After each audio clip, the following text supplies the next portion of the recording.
I was so scared of being cheated again. Kaya kinulong ko siya sa relasyon naming dalawa. I am the kind of boyfriend that your friends warned you about. Ako yung mahigpit, laging nakabuntot, borderline stalker ang datingan. At first, you'll find it cute, sweet, kasi parang takot na takot ako mawala ka. Pero kalaunan, masasakal ka din sa akin. I don't like it kapag may kausap kang iba. I want to know all your friends di dahil interesado ako sa kanila, but because I want to know kung meron akong threat from them and take you away from them. You have to let me know where you are at all times. Ako yung pagka nakatatlong tawag na ako, hindi mo pa sinasagot, i-a-assume ko na meron ka ng kausap na iba. I am not insecure. I know I look good. But I am just scared it will happen again. It happened to me twice. Kahit na may higpit na ako sa partner ko, lagi pa din akong nalulusutan. All I want is a love that's true and loyal. Mahirap ba yun? Is that really too much to ask? Ako si Dan. And I think sumobra ako sa control.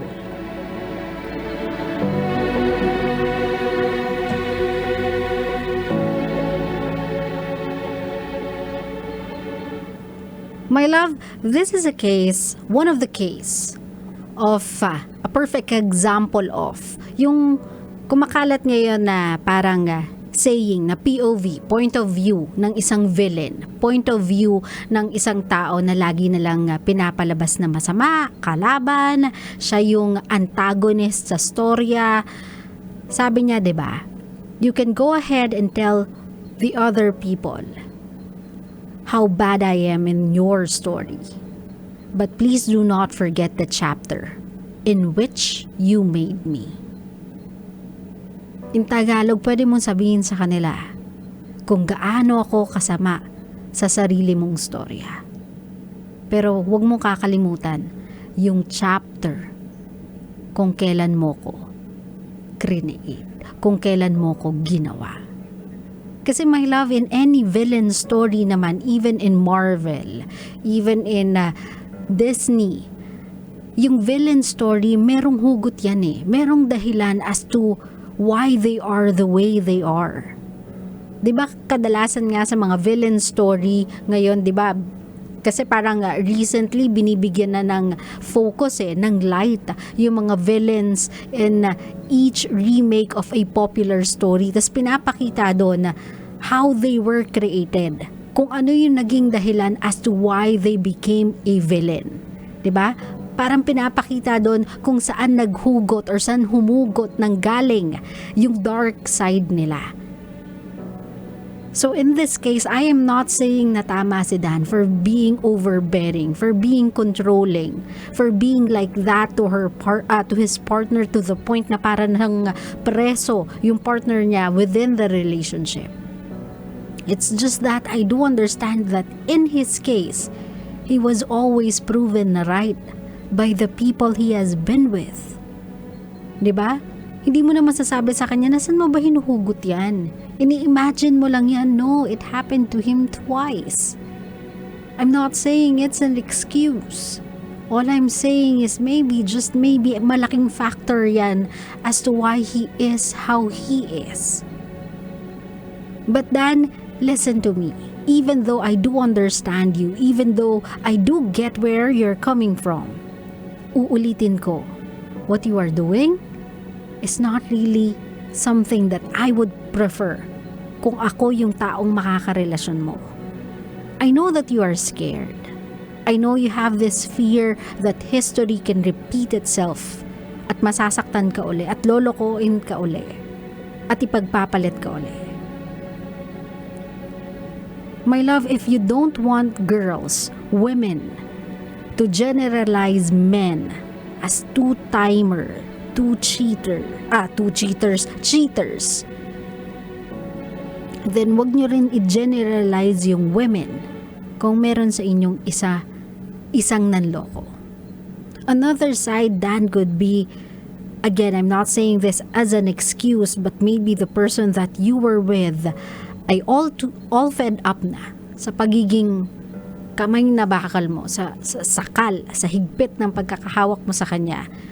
All the doubt, all the argument about cheating, each and every single time na meron kang assumption, each and every single time na napaparaning ka, napaparanoid ka, parang alam mo yung mentality na bintang ka sa akin ng bintang ng ganyan kahit hindi ko naman ginagawa. Gawin ko na lang kaya para may basehan yung galit mo, para may kwenta naman tong pinag-aawayan natin, gawin ko na lang. Again, I know it's not an excuse, but some people can be fed up. Kasi may mga tao kasi din talaga may love na, alam mo yun, ginawa ko na lahat for you to believe in me. Ginawa ko na lahat for you to actually see that I love you and I have no one else in my life. But you continue to doubt me in spite and despite of everything that I have done. Yun na lang yung ginawa mo lagi. I-doubt na lang lagi yung sincerity ko. I-doubt yung loyalty ko. It's hard for me. Because you no longer see me. You can only see the person that you want to see.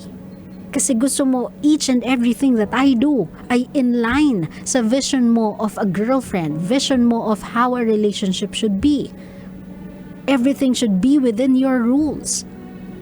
So parang you are bending my personality to side with what you want in a girlfriend, and that's not me.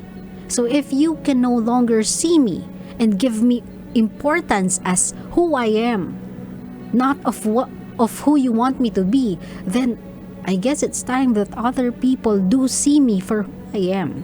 'Di ba? Kung sino ako, parang it's time para imulat ko yung mata ko na may mga taong nagkakagusto sa akin. Sa kung sino ako, hindi binabago or nininitpick yung pinipitas lang yung mga characteristics nila na gustong makita sa isang partner. They love me and they adore me entirely for exactly who I am. Walang dagdag, walang bawas. I'm not saying that one is right. Pero kung titignan mo siya, Dan, my point. Naintindihan mo ko, love? I do know and I do understand na natatakot ka na maulit-uli yan, na meron kang trauma from the past, but your present relationship should not suffer for whatever your past did to you. Hindi sila ang kailangan magbayad sa kung ano yung naranasan mo sa nakaraan. Changing how you envision relationship is not going to be easy. But I suggest, my love, stop committing in a relationship until you are ready. Huwag mo munang ipilit. Hanggang siguro na i-adjust mo na yung sarili mo na yung sakit ng kahapon, yung bahid ng kahapon is no longer with you. Hindi mo na siya dala. Wala ka ng takot, wala ka ng inhibitions, wala ka ng reservations. Saka ka na lang siguro sumubok uli sa pagmamahal, sa pakikipagrelasyon. Pero hanggat meron ka pa niyan sa puso mo, huwag ka munang mag-commit. Huwag ka munang pumasok sa relationship. My love, kasi hindi lang yung partner mo yung magsasuffer sa quality ng relationship na pagdadaanan ninyong dalawa. Ikaw din. Kasi I know how exhausting it is fighting a battle that's within you. How exhausting it is stopping yourself from overthinking. I know how exhausting it is when every single day merong parang threat sa likod mo na baka one day mawala siya sa'yo. And unconsciously, hindi mo naman talaga ginugusto. It's not your intention to do that. Pero the more you get a grip of your relationship, the more mong pinanghahawakan yung karelasyon mo, the more siyang pumipiglas palayo kasi it's too tight. It was never your intention to hurt a person. It's not something that you wanna do because you love the person. Pero it is what's happening because up until now, hindi ka pa fully nakaka-let go sa horrors of the past, sa trauma mo from the past, sa bahid sa'yo ng sakit ng nakaraan. So I suggest, my love, do not commit, not until you're ready. Huwag kang magmadali. Di ka naman mauubusan ng possible romance. Di ka naman mauubusan ng makakapareha. Masyadong maraming tao sa mundo para maubusan ka. I want you to enjoy a relationship. I want you to enjoy how it feels to love and be loved. I want you to enjoy a relationship wherein hindi mo kailangan matakot. I want you to be truly confident na you are enough. And that can only happen if i-address mo muna yung issue na to from within. Naintindihan mo ko, my love? You are not a bad person. You are not a cruel person. Hindi ka psycho, hindi ka stalker. Stop saying those things. Hindi ka yon. You are just traumatized by the past. And like any other trauma sa buhay natin, we can overcome it.